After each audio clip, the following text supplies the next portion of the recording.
This is the 2-minute warning. Reporters, press 1 to dial a question, to dial into a question.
Good afternoon. I'm Mandy Cohen. I'm the Secretary of the Department of Health and Human Services for North Carolina. And with me today is Monica McGee and David Payne, our American Sign Language interpreters, and Jasmine Metavier and Ron Vasquez are our Spanish interpreters. As far as today's numbers, as of this morning, there were 5,637 new cases reported today.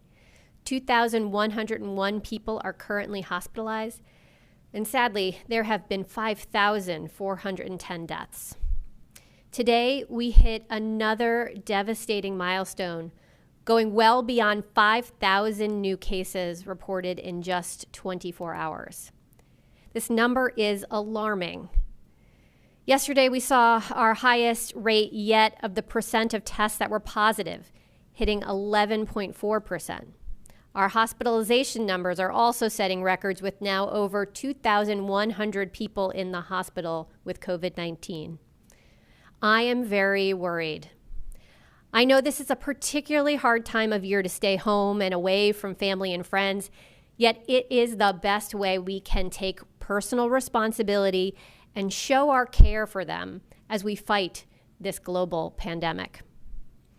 Earlier this week, I shared that in just 11 months, COVID has killed more than 3 times the number of North Carolinians as the flu did in the past decade. We must keep working together to protect our loved ones, to make sure our hospitals are there for those who need them, and to save lives. If you are with someone you don't live with, wear a mask and keep your distance. Better yet, limit your social actions as much as possible. We need to stay strong and strong together. If you attended a Thanksgiving gathering, please go get tested. Social gatherings can quickly become virus-spreading events, putting those who attended and the larger community at risk. We are so close to having the means to control this virus with a safe and effective vaccine. The Food and Drug Administration and their external advisory committee will review 2 vaccines this month. I'm going to take some time today to provide more details about vaccines, both how we got here and what will likely happen in the coming weeks. Although vaccines were developed quickly over the course of this year, corners were not cut. The vaccines were built upon years of work in developing vaccines for similar viruses, such as SARS. In addition, billions of dollars have been invested to allow clinical trials to proceed without delay and ensure manufacturing of those millions of doses of vaccines were happening at the same time. All of this allowed for our scientific community to shorten the time in getting us a safe and effective vaccine, so no corners cut. For the Pfizer and Moderna vaccine, more than 70,000 people combined participated in clinical trials to see if the vaccines are safe and if they can effectively prevent someone from getting COVID-19. Both companies worked to recruit people from historically marginalized populations to participate in those trials. For the Pfizer trial, 41% of their participants were non-white, including 26% who were Hispanic Latinx and 10% who were Black. For the Moderna vaccine, 37% of the participants were non-white, including 29% who were Hispanic Latinx and 10% who were Black. The people who make the decisions about whether or not to authorize the use of these new vaccines are FDA scientists, and they're career scientists, not political appointees. The data is also reviewed by another independent body. They're called the Vaccine and Related Products Advisory Committee. This committee works with the FDA to determine safety and effectiveness. The process is independent and it's transparent. Looking at the vaccines themselves, it's important for people to understand there is no COVID-19 virus in the vaccine itself. The vaccine imitates the infection so that our bodies think a germ like the virus or COVID is attacking. And this creates the antibody defenses we need to fight off COVID if and when the real germ attacks. Once a vaccine is authorized by use by the FDA, supplies will be very limited at first. Independent federal and state groups of experts have determined that the best way to fight COVID is to start vaccinating first those who are at most risk. Therefore, the initial supply of vaccines will go to a limited number of hospitals to vaccinate healthcare workers at high risk of exposure to COVID-19, those who are directly caring for or cleaning areas used by patients with COVID-19.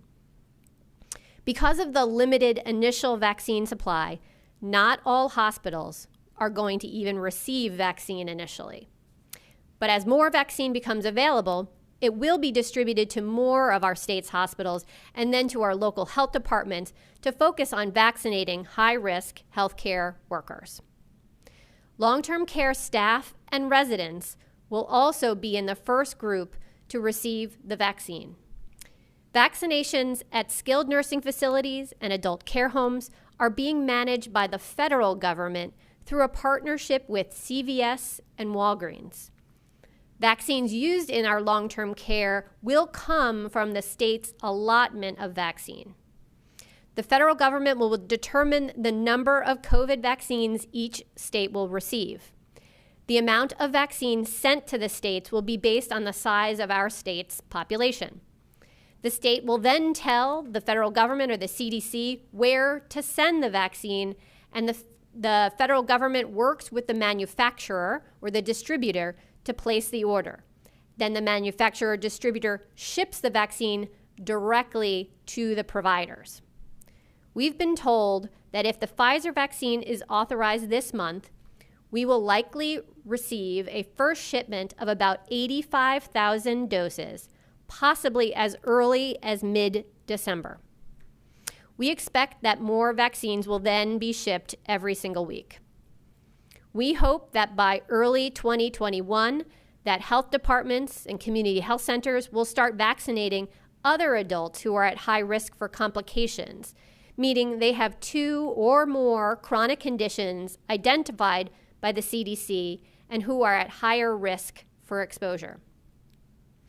While clinical trials are showing safety and effectiveness for adults, children will not initially receive vaccines, as these clinical trials with children are needed to assure the safety and effectiveness. Okay, I know that was a lot of information, so let me recap a bit. First, COVID-19 vaccines must go through and pass clinical trials like any other drug or vaccine. Pfizer and Moderna did recruit people from historically marginalized populations to participate in their clinical trials. The vaccine authorization process is independent and transparent. There is no COVID virus in these vaccines. Supplies of the vaccine will be very limited at first, and these initial supplies will go to long-term care staff and residents and a limited number of hospitals to vaccinate healthcare workers at high risk of exposure to COVID-19. Again, those who are caring for or cleaning the areas used by patients with COVID-19. We at the state have been hard at work preparing for this moment, but this is a big. We know there will be bumps in the road administering a vaccination program of this scale. States will need federal support and federal dollars as they undertake such an unprecedented effort. As I said earlier this week, having a safe vaccine within reach is an extraordinary scientific achievement, but it's not a quick fix. It will take several months to have enough supplies that anyone can readily get a vaccine. Until most people are vaccinated, the 3 Ws remain our best tool to protect our loved ones, to make sure our hospitals are there for those who need them, and to save lives. Wear a mask, wait 6 feet apart, and wash your hands. Wear, wait, and wash. Okay, with that, I will turn over to your questions. Our first question today is from Hannah Critchfield with North Carolina Health News. Hi, Dr. Cohen. Thank you for taking my message or my question. I wanted to ask you about the distribution plan after it goes from healthcare first responders and into that phase 1B when prison staff and some high-risk prisoners will start receiving the vaccine. I was wondering if you could talk a little bit about the logic behind the decision to vaccinate all staff and then some high-risk prisoners rather than opting to first prioritize vaccinating all prisoners, just given the rate of spread. And then as a second piece to that, I was wondering if you could talk a little bit about if in that phase 1B, if there are limited doses to the point where you couldn't vaccinate all staff and all high-risk prisoners, how those doses will be prioritized between those two groups. Thank you. Well, thanks for that question. Let me back up and explain the prioritization of how the limited amount of vaccine that we have at first will go. So as I mentioned, we expect that very first week there will be one vaccine available. And that one vaccine we think will likely be the Pfizer vaccine. We think that first week we'll get about 85,000 doses, and we will distribute those 85,000 doses to a number of hospitals. We won't have even enough to get it to every single one of our hospitals. It'll be a limited number of hospitals. So we'll distribute those 85,000 doses, and the hospital will then be vaccinating, again, healthcare workers who are at higher risk of exposure, meaning they're working directly with COVID patients or cleaning the areas for COVID patients. Additionally, we will be allocating, likely starting from our second week of vaccine allocation. So that first week is just healthcare. By the second week, we anticipate we may have vaccine from as many as 2 manufacturers, Moderna and Pfizer. At that point, we anticipate being able to both send to more hospitals as well as start to do the vaccinations in our long-term care settings. We don't have exact numbers of how much vaccine we will have in week 2 and beyond yet, but we are learning more every day and trying to get that information. So we will be starting to vaccinate our long-term care staff and residents as well. And again, we had a number of external advisory bodies who created that prioritization that said we should go with healthcare workers exposed to COVID-19, go with long-term care workers and staff first. Those advisory bodies included the National Academy of Medicine, the advisory board to the Centers for Disease Control, the CDC, that just met this week and created that prioritization. And here in North Carolina, we also had our own vaccine advisory committee that was convened by the Institute of Medicine. So I want to thank all of those experts for weighing in on these priorities. The reason they came up with those priorities is we have a limited number. Where do we want to put those resources first? And we said we want to put it for our healthcare workers who are actually being exposed to COVID, as well as in our long-term care settings. As you know, that has been a place where we have some of our most medically frail folks, as well as difficulty keeping virus out of those congregate settings.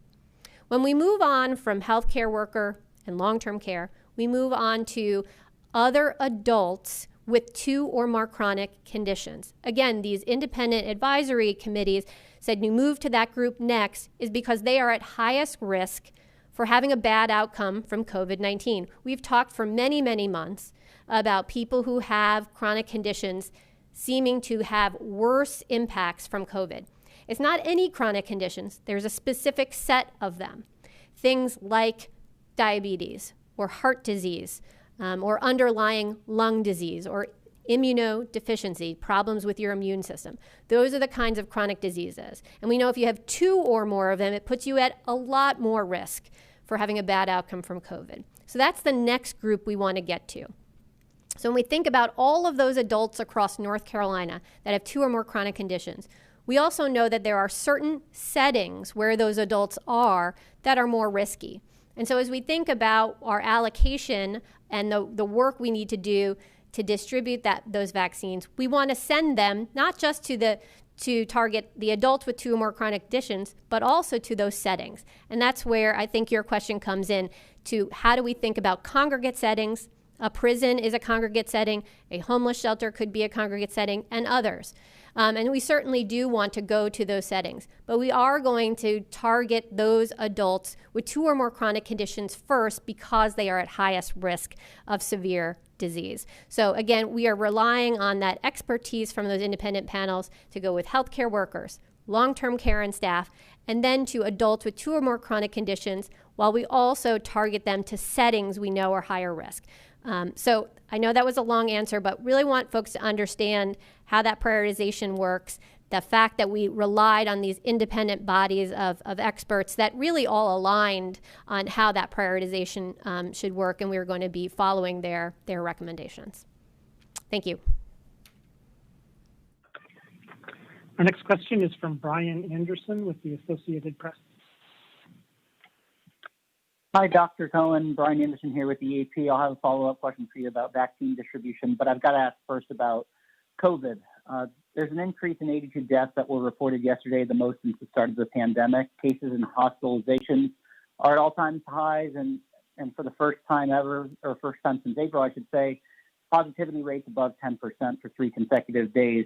And I know you and the governor reduced indoor gathering limits from 25 to 10 ahead of Thanksgiving, and there's some tougher language on mask enforcement, and additional restrictions could be on the table. But my question is, the status quo clearly isn't working. So why the reluctance to impose additional restrictions at the statewide level? Brian, thanks for that question. And you elucidated a lot of the things that we are trying to help folks do in order to slow the spread of this virus. We knew as we're heading into the season when things are colder and thus people go inside more, we head into the holidays where people want to gather more. We knew that there is just going to be more risk of spread. And unfortunately, we are seeing that play out in our numbers. We know, though, what to do. We know what prevents this, right? We know the 3 W's work. We know wearing a mask. We know keeping your distance, limiting your interactions with other households, washing your hands, all of that works. So if we were all to follow the things that are currently in place right now, I don't think we needed to do more. But we know that that is hard. We know that we are asking a lot of folks, and it may be possible that we need to go backwards. The governor said earlier this week, everything is on the table. We are looking at other options. I certainly look at a lot of other states around the country. What are the actions that they are taking? How has that impacted their numbers? And I look around the world. What are other countries doing? How have restrictions improved or not improved their numbers, and what does that mean for us here in North Carolina? So we're trying to take in all of that information and make good decisions, as we always have through this entire time of COVID. And so those kinds of are the things that go into our thinking.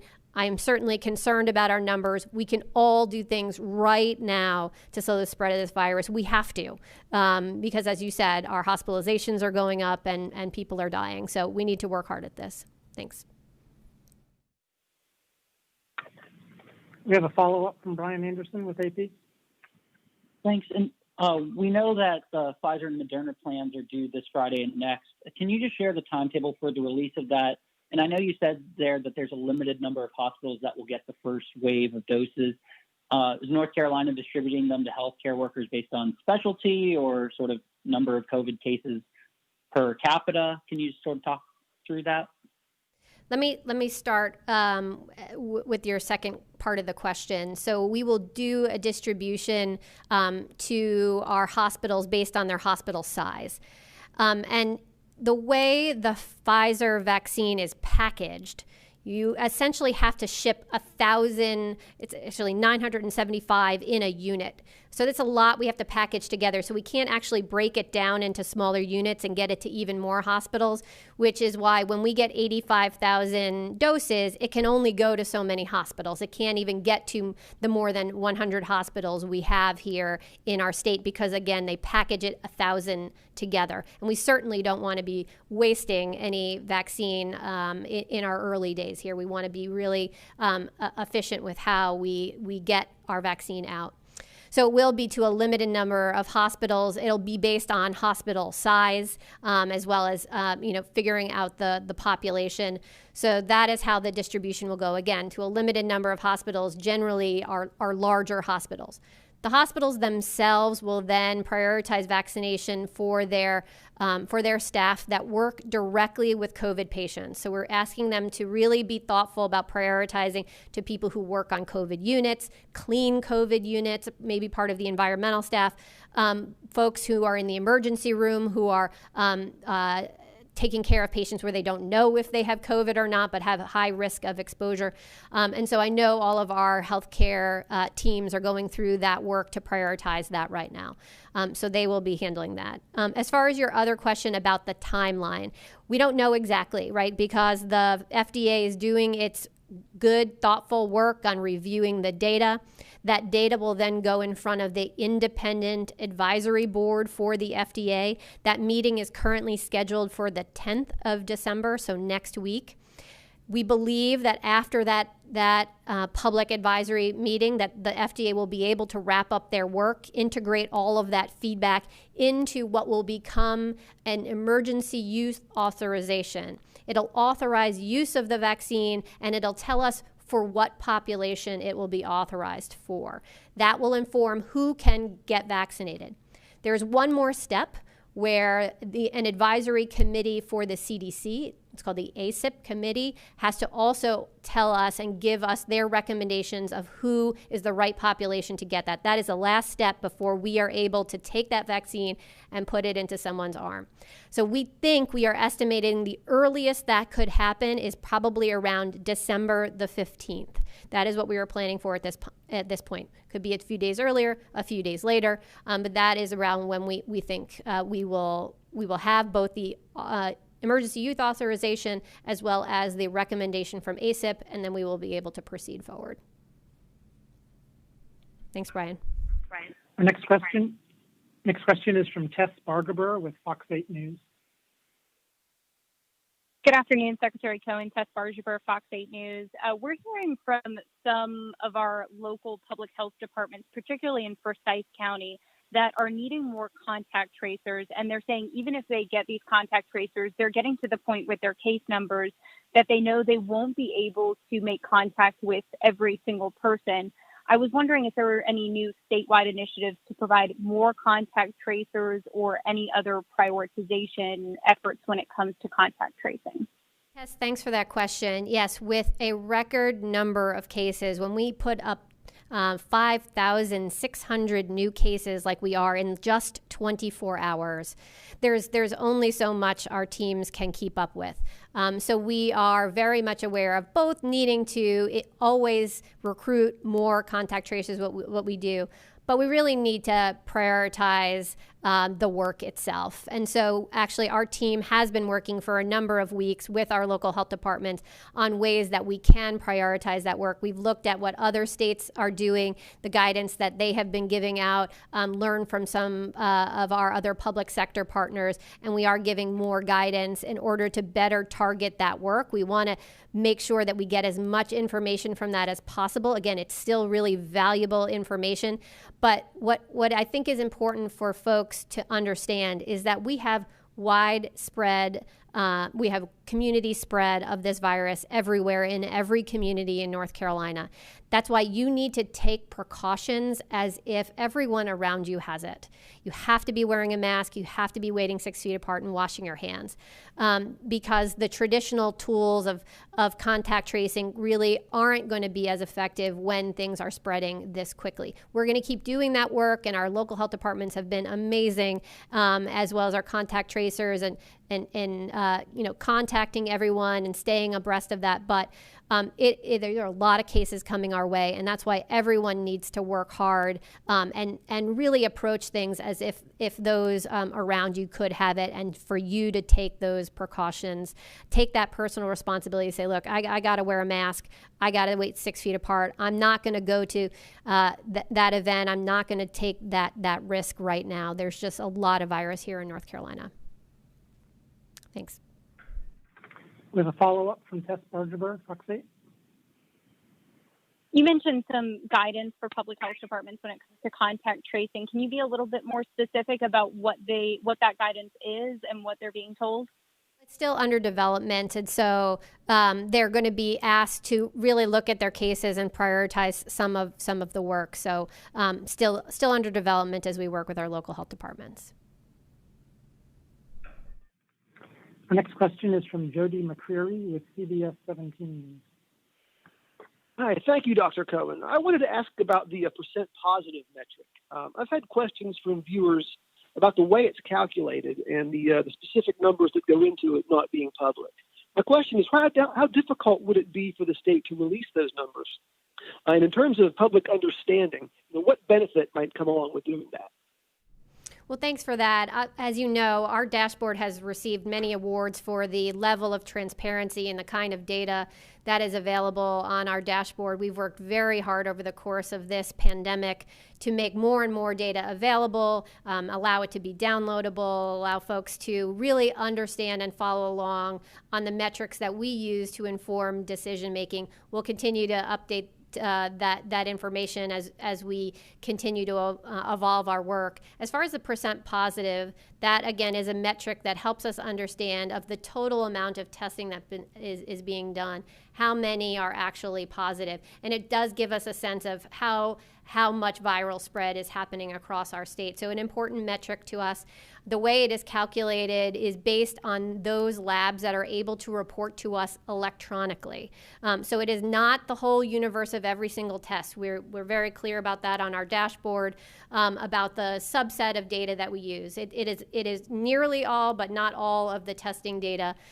So we do have some limitations on that total universe of data, and then we are able to calculate from the total tests that are done how many of those are positive. Thanks. Our final question today is from Andrew Ballard with Bloomberg News. Hi, Dr. Cohen. Thanks for being here and taking this call. I was wondering if you could go into the cold storage issue a little bit. Do we have enough capacity for shipments that are coming down the road? I saw in the vaccine plan that purchasing ultra cold storage units was not recommended this time because dry ice could be used. Could you kind of go into that a little bit for me, please?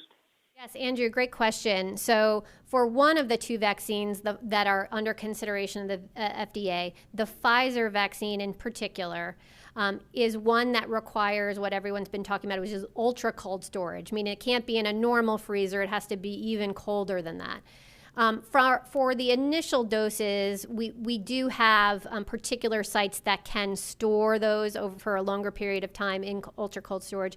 But you're exactly right, is that the Pfizer company has arranged for dry ice to be available in order to keep it at the appropriate temperatures. So we haven't needed to purchase ultra cold storage facilities or other mechanisms. So Pfizer has taken care of that from a dry ice perspective.